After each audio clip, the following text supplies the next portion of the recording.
Russia বলছে British সরকারের এই সিদ্ধান্ত যদি বাস্তবায়িত হয় তাহলে সেটা তৃতীয় বিশ্বযুদ্ধের দিকে বিশ্বকে নিয়ে যাবে, আর রাশিয়া সেই অনুযায়ী তৃতীয় বিশ্বযুদ্ধ লড়াই করার জন্য তারা প্রস্তুতি নিতে যাবে। ইভেন অলরেডি এই তথ্যগুলো যখন আসছে, লাস্ট আপনার রাশিয়ার অভ্যন্তরে 4টি বিমান ঘাঁটিতে ব্যাপক হামলা, অনেক ধ্বংসযজ্ঞ হয়ে গেছে, এটা আপনারা সকলে জানেন। ফাইনালি এখন আমরা যতটুকু দেখছি যে পৃথিবী 2025-এর শেষে যে ভবিষ্যৎবাণীগুলো আছে সেগুলোই বাস্তবায়িত হতে যাচ্ছে।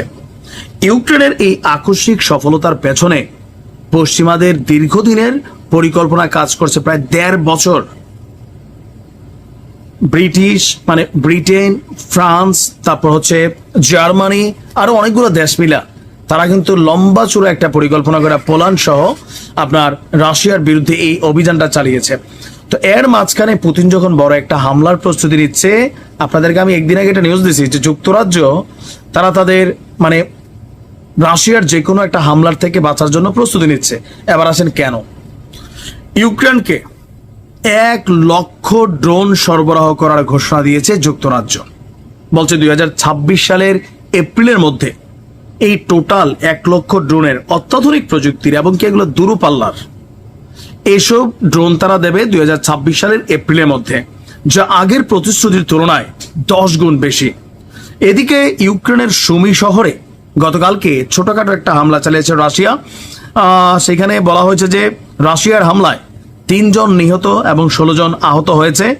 আর ইউক্রেনের হামলায়, ইউক্রেন যে রাশিয়ার অভ্যন্তরে হামলা চালিয়েছে, 7 লাখ মানুষ বিদ্যুৎবিহীন হয়ে পড়েছিল আপনার 3 দিনের মতন। এখন এই অবস্থায় আমরা দেখছি যে জার্মানি এবং ব্রিটেন মিলা একটা প্রোগ্রাম আয়োজন করছে। 50টা রাষ্ট্র তারা একত্রিত হয়েছে। আর সেই মিটিংয়ে ব্রিটিশ প্রতিরক্ষা মন্ত্রী জন হেলি তিনি ঘোষণা দিয়েছেন যে যুক্তরাজ্য ইউক্রেনকে 1 লক্ষ ড্রোন দেবে। বৈঠকের আগে প্রকাশিত এক বিবৃতিতে বলা হয়েছে যে ইউক্রেনের প্রতি সমর্থন ইতিমধ্যে গোলাবারুদ সরবরাহ করে এক গুরুত্বপূর্ণ নজির স্থাপন করেছে ব্রিটেন। সমর্থন আরো জোরালি করতে চলতি বছর তাদেরকে হাজার হাজার ড্রোন সরবরাহ করা হবে এবং মিত্রদেরকে সাথে নিয়ে আপনার আরো বড় ধরনের একটা সামরিক প্যাকেজ তৈরি করা হবে। ইতিমধ্যে ইউক্রেনের জন্য 450 কোটি পাউন্ড সামরিক সহায়তার মধ্য থেকে এই ড্রোনের প্যাকেজটা দেওয়া হবে। আর এর জন্য ব্যয় ধরা হয়েছে 35 কোটি পাউন্ড এবং 1 জানুয়ারি থেকে 1,40,000 আর্টিলারি শেল তারা ইউক্রেনকে পাঠিয়ে দিয়েছে। তার মানে এগুলা দিয়েই ঘটনা ঘটছে। এমনকি ইউক্রেনীয় সেনাদেরকে প্রশিক্ষণে আরো 24 কোটি 70 লক্ষ পাউন্ড তারা ব্যয় করারও সিদ্ধান্ত নিয়েছে। এই 50টা দেশ মিলা আপনার একটি স্বাধীনভাবে প্রস্তুতকৃত কৌশলগত প্রতিরক্ষা পর্যালোচনা তারা করছে।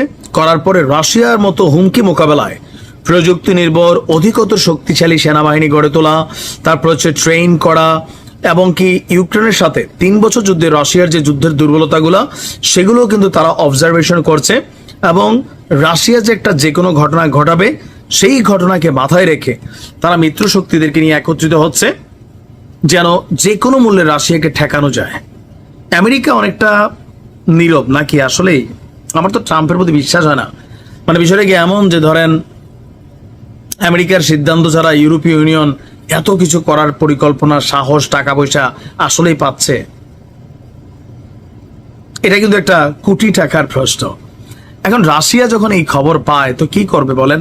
রাশিয়া বলছে যে এবার তৃতীয় বিশ্বযুদ্ধের প্রস্তুতি নেওয়ার জন্য সৈনিকদেরকে নির্দেশনা দেওয়া হয়েছে, কারণ পরিস্থিতি যে কোনো সময় ঘোলাটে আকার ধারণ করতে পারে। কারণ ইউক্রেনও আরো বড় কিছু করার জন্য ছক করছে। দেখা যাক কি হয়।